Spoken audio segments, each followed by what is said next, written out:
Conservative new media viewers and tennis fans around the world, what's up? We are here to go over the incredible, epic 5-set match between world number 1 Novak Djokovic of Serbia and world number 4 Rafael Nadal of Spain.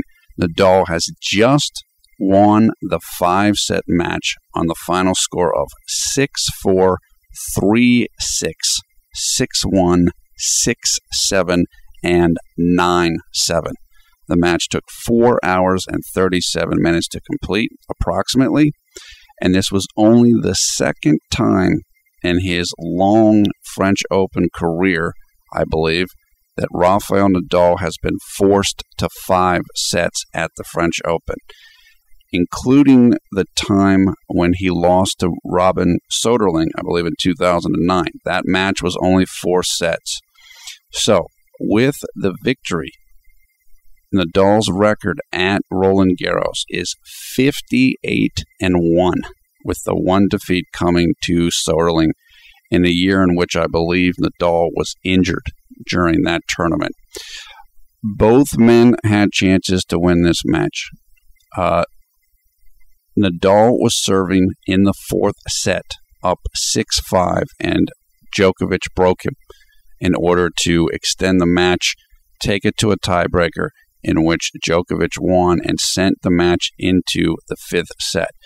Djokovic himself was ahead 4-3 in the 5th set with the serve, and then he was broken by Nadal, and that set up Nadal to make the run to get to 9-7 and take the 5th set. Look, this was an amazing match. This is a matchup that everybody's been waiting for. Since Djokovic defeated Nadal earlier this season in Monaco, at the Monte Carlo Open, I believe it is, there's been a lot of speculation that it was time for Nadal to be knocked off the throne as king of clay. Well, it didn't happen, and you have to give Nadal all the credit in the world. Nadal has only won 2 of the last 9 majors, and I think both of those were the French Open. So Djokovic has won 6 of the last 9 majors. So it's Djokovic's time now, or it has been. But Nadal found a way today, and he looked great. He looked great pretty much throughout the match. The one thing that we saw with Nadal in this contest was he was confident. You know, last year he did well against Djokovic on clay, but the year before that, I think that's when he went that 7-match losing streak to Djokovic. And there was a lot of crisis of confidence for Nadal, and that was gone today. He didn't have any of that, even though he had lost to Djokovic in Monaco earlier in the season. So Nadal is now going for his 8th French Open title, and he will face the winner of the upcoming match between David Ferrer, his Spanish cohort, and France's own Jo-Wilfried Tsonga. That should be a great match itself. And look, if Jo-Wilfried Tsonga wins, then I'm going to tell you, don't just hand the trophy to Nadal, because Jo-Wilfried Tsonga is a big, powerful player, and he's playing in his home country. And I can tell you right now, if Tsonga makes the final, that stadium is going to be exploding for Tsonga in the final. Will that affect Nadal? Probably not, but you never know. So even though today was the biggest obstacle in the way of Nadal's 8th title at the French Open, I would not count out Tsonga if Tsonga ends up making the final. Look, it's as I said, Djokovic, I know he's going to be upset with himself. He had this, but so did Nadal. Nadal should have wrapped this up in 4 sets, or he was prepared to do that, and he didn't do it. So I don't know how much longer Rafael Nadal has left. I don't know how many other majors he can win besides the French Open at this point in his career. He just turned 27. Everybody knows about the problems that he has had with his knees.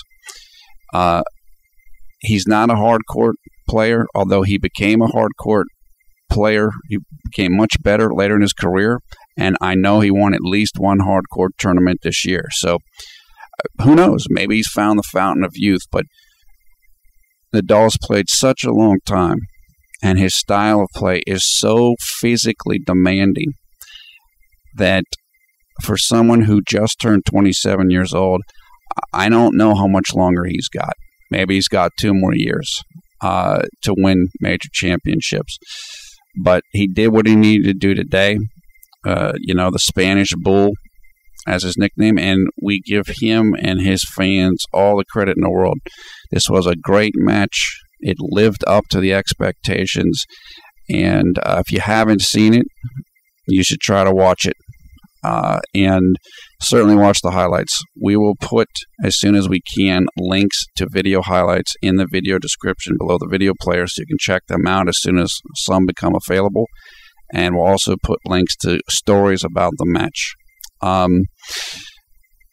Now, with this loss, Novak Djokovic is 0-5 all-time against Nadal at the French Open, and he improves his head-to-head against Djokovic to 20-15. Once again, a phenomenal match. A phenomenal match. One of the best matches you'll probably ever see. I'm not going to put this up there with the 5-setter between Federer and Nadal at Wimbledon in, I think, 2007 or 2008, the one where it became really dark at the end of the match, but it was close. Djokovic looked out of this match several times, but he came back, and I don't know how much longer Nadal's going to be able to hold off Djokovic, even on this surface, but he was able to do it today. And right now, that's the only thing that matters. And look, Djokovic is only a year younger than Nadal, so it's not like Djokovic is a spring chicken himself. And he also plays a relatively physical style, not so much because he pounds the ball, but just he relies heavily on his movement and his speed. And you're not going to keep that forever. That's probably going to be gone for Djokovic in a couple of years. So, King of Clay hangs tough, gets it done.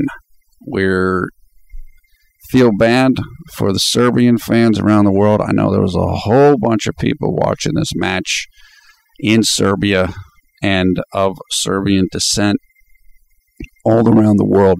And he almost did it. Djokovic only needs the French Open to complete his career Grand Slam. And look, there's a very good chance that's still going to happen. It's just not going to happen this year. So, but you take your hat off to Djokovic. He could have quit several times. He dug deep, and I know that he's going to feel like the next time these two play in this tournament, he's going to get Nadal, and he's going to beat him. But until that happens, the King of Clay remains at the pinnacle of the clay surface and remains on the throne at least for one more day and one more season. That's it for now. I am Paul F. Villarreal of Conservative New Media. Thumbs up, thumbs down on this video. Give us your comments below what you thought about this great match. We encourage you to come and join the Conservative New Media Facebook group. You'll find information for that in the video description below the video player. Thanks a lot for watching Conservative New Media. Enjoy the other men's semifinal today. Enjoy the women's final between Serena Williams and Sharapova. And certainly we're looking forward to Sunday's final between Rafael Nadal and the winner of the other men's semifinal. Whatever anybody else can say about Rafael Nadal, maybe he never catches Federer in number of total majors, but he is unquestionably the greatest player ever on clay.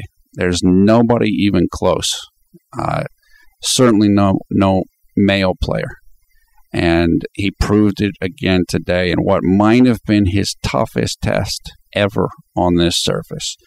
And it was a great thing to watch. So take care. Have a great day.